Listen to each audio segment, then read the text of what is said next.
Salam. Saytda olan proqramların torrent vasitəsilə yüklənməsində problem yaşayan istifadəçilərə nəzərə alaraq belə bir video dərsləri açılmaq qərarına gəldim. Misal üçün Windows 7 əməliyyat sistemini yükləmək istəyirik. Daha doğrusu burada update pack'dır. Yəni əməliyyat sistemidir. Misal üçün yükləmək istəyirik bu proqramı. Proqramı yükləmə yerinə gəldikdə burada torrent yüklə sözünü görürük. Torrent yüklə sözünə klik etdikdə avtomatik olaraq müəyyən sayta keçid verdi və yükləmə başladı. Bu zip faylı şəklindədir. Onun üzərinə basırıq, faylı açırıq. Sonra yeni bir zip faylı qarşımıza çıxır. Onu da açdıqdan sonra karşımda bir exe faylı çıxır və exe faylını çalışdırırıq. Burada antivirus rolunu oynayan Windows Smart Screen tətbiqi var ki, bizə xəbərdarlıq edir ki, bu proqram kompüter üçün zərərli ola bilər. Lakin biz run anyway deyirik, yəni yenə də sən çalışdır, zərərli olsa da. Qarşımıza belə bir pəncərə çıxdı. Burada diqqət olunması gereken bir hissə var ki, aşağıda dopalineniya parametr sözünə klik edirik. Gördüyünüz kimi karşımıza belə bir pəncərə çıxdı. Burada 4 ədəd proqram var ki, seçilmiş olan, biz onların yüklənməsini istəmirik. Yəni lazımsız proqramlardır. Və OK deyirik.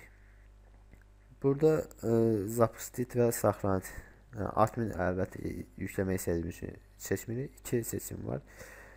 Saxlanit edib desktop, yəni masa üstünə, daha doğrusu yaddaşa vururam faylı.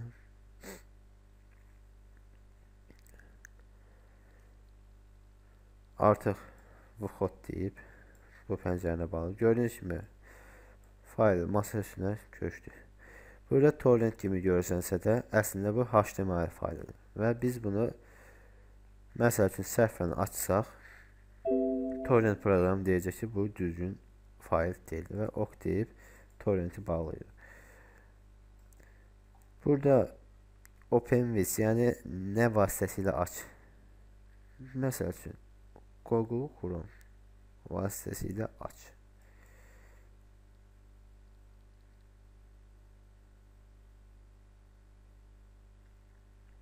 Belə bir bildiriş gəlir. Biz bunu launch application, yəni proqramı işlət. Yəni bizə xəbərdarlıq edir ki, burada müəyyən yükləmələr başlayacaq, proqram işə düşməlidir və biz icazə veririk ki, həmin proqram işə düşsün. Qeyd edim ki, bu proqram torrentdir. Budur.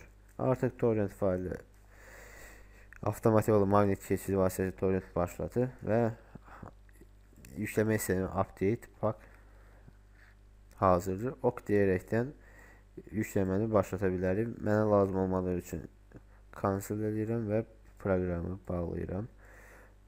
Deməli, bu problem ümidvaram ki, bir daha yaşamaz. Yəni, kiminsə belə bir problem olarsa həll edəcəyini, bu video sayəsində problemin həllini tapacağını ümid edirəm. Hələlik sağ olun. Növbəti videolarda görüşmək.